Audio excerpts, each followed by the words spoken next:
नमस्कार सभी सिंह राशि वालों का बहुत स्वागत है। ये दोहा तो आपने सुना ही होगा कि दुख में सिमरन सब करें, सुख में करे न कोय। और जो सुख में सिमरन करे, दुख काहे को होए। तो इसका अर्थ तो हम यही लगाते हैं कि ईश्वर का जो ध्यान हम करते हैं, प्रभु की जो शरण में हम जाते हैं, नॉर्मली जब प्रॉब्लम आती है तभी जाते हैं।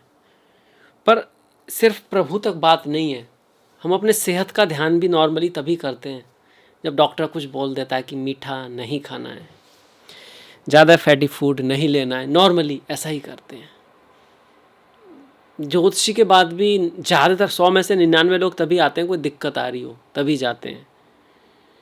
और तो और कोई भी काम हो जब वो बिगड़ने लगता है फिर हमको याद आती है, जब ज़मीन लगी फटने तो प्रसाद लगे बटने। कुछ ऐसा हिसाब हमारा ज़िंदगी में अक्सर रहता है, वो नहीं होना चाहिए, क्योंकि ऐसे समय में इमरजेंसी होती है और फिर जो इमरजेंसी में ट्रीटमेंट होते हैं वही किए जाते हैं।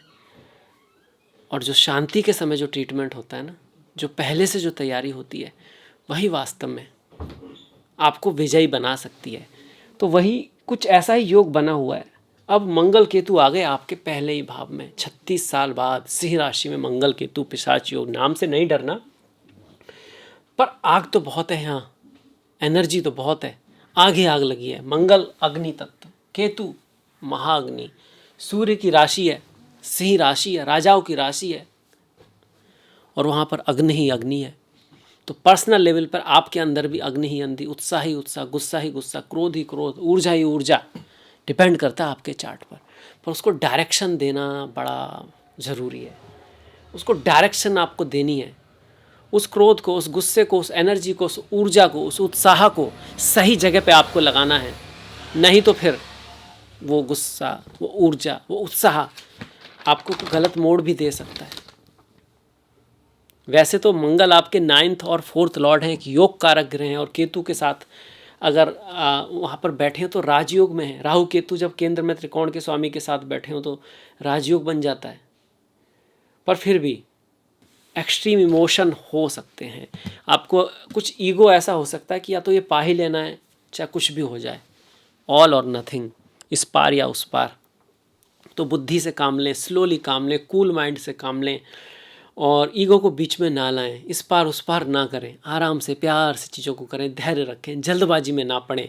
तो इसका आप अच्छा असर आपके ऊपर होगा। एक्सरसाइज वगैरह जाते हैं, स्पोर्ट्स वगैरह करते हैं, कुछ ऐसी जगह जाते हैं, तब भी थोड़ा धैर्य रखें। ज़्यादा करने से कुछ इंजरी हो सकती है, कुछ चोट वगैरह लग सकती है, लड़ाई झगड़ा हो सकता है, स्पाउस के साथ रिश्तों में खटास आ सकती है। शक को लेकर, शक के ऊपर, मिसअंडरस्टैंडिंग के ऊपर आपस में झगड़ा हो सकता है, इसका ध्यान ज़रूर रखें। ये जो योग है 36 साल पहले बना था तो दुनिया में उथल पुथल हुई थी। 2 साल पहले बना था पर तुला राशि में, सिंह में नहीं बना, तो इज़राइल के ऊपर अटैक हुआ था। टेररिस्ट, मंगल और केतु का मतलब होता है टेररिस्ट। टेररिस्ट क्या करता है? छुप छुप के करता है काम, अंदर ही अंदर उसके अंदर आग लगी रहती है पर वो बाहर दिखाता नहीं है। अचानक से कुछ करता है, पीछे से वार करता है। तो ऐसी चीज़ें होती हैं, पीछे से वार करने वाले लोग। कुछ हो चुका है जो आपको लग रहा है समाप्त हो चुका है, वो फिर से सामने आ सकता है। तो थोड़ा अवेयर रहें, थोड़ा ध्यान रखें। सबके साथ ऐसा हो ज़रूरी नहीं है, जन्म पत्री भी कोई चीज़ होती है, ये तो सिर्फ गोचर की बात है। पर हाँ, जैसे ज्वालामुखी है ना, ऊपर से दिखता है शांत शांत, अचानक से फट पड़ता है, वो चीज़ होता है मंगल केतु। और केतु के कोई नियम नहीं चलते, मंगल नियम से काम करता है, सैनिक है, अनुशासन है उसके अंदर। तो मंगल केतु को हैंडल करने का एक उपाय अनुशासन है, दूसरा उपाय कूल है, कूल रहना, तीसरा उपाय थोड़ा फिजिकल एक्सरसाइज करते रहना, अपनी एनर्जी को वहाँ पर चैनलाइज करना, फिजिकल एक्सरसाइज, कुछ पढ़ना लिखना, अपने आप को बिजी रखना कहीं ना कहीं। चौथा है कि गुस्सा है, क्रोध है, एक्स्ट्रा इमोशन है, उसमें कोई भी निर्णय नहीं लेना। सूर्य का स्थान है, प्रथम स्थान में सूर्य उदय होते हैं, आपकी तो राशि भी सूर्य की है, तो आदित्य सहस्त्रनाम और सूर्य नमस्कार करते रहिए, आपके लिए बहुत अच्छा उपाय इस मंगल केतु युति के लिए जो सिंह राशि है उनके लिए है। अब ये मंगल जो है भाग्य की कोई अपॉर्चुनिटी भी लेके आ सकता है आपको, हायर एजुकेशन की कोई अपॉर्चुनिटी आपको ला सकता है, पर उसकी तरफ जब जाएंगे तो चीज़ें आसानी से नहीं होंगी। ऐसा लगेगा यार पता नहीं क्या कुछ रोक रहा है, क्या बीच में कोई दिक्कत है, क्या क्या नज़र लग गई है क्या, तो नज़र वगैरह उतार सकते हैं। जैसे आप किसी नाव में हो और आप आगे जा रहे हो तो ऐसा लगे इधर कहीं से धक्का लग रहा है, इधर उधर से कोई है नहीं, ऐसा आभास हो सकता है कि जैसे कोई तीसरी पार्टी इंटरफेयर कर रही हो। तो प्रभु पे भरोसा रखें, पॉजिटिव रहें, पर अपना कूलनेस ना खोएं, अपना धैर्य ना खोएं, अपनी विश्वास ना खोएं, तो ये आपको अच्छा ही रिजल्ट देगा। केतु को पिशाच, पिशाच मतलब खून पीने वाला एक राक्षस होता है। वो सिंबॉलिज्म है कि कुछ ऐसे लोग भी आ सकते हैं जो आपका फ़ायदा उठाते हैं या उठाते रहे हैं पहले से, तो फिर से वो लाइफ में आए, इस तरह की पॉसिबिलिटी बनती है। तो उनको भी ज्ञान से हैंडल करना है, आपको सोच समझ के हैंडल करना है। जल्दबाजी में कोई हैंडल नहीं करना है चीज़ों को, सुनना है, चीज़ों को सुनना भी सीखना है, सिर्फ बोलना नहीं सीखना है, सिर्फ बताने से काम नहीं चलेगा। कई बार हमको सुनना होता है, जो हमसे बड़े हैं, जो हमसे रेस्पेक्टेड है, जो हमसे किसी चीज़ में आगे हैं, भले हम किसी और चीज़ में आगे हों, वहाँ हमको झुकना चाहिए। जैसे कोई बहुत बड़ा आदमी है, बहुत बड़ा बिजनेसमैन है, पर वो डॉक्टर के पास गया है तो वहाँ उसको झुक के बात करना चाहिए, उसी में उसका भी फ़ायदा है, क्योंकि वो नॉलेज उसके पास नहीं है, वहाँ वो छोटा ही है। तो उस चीज़ को समझे।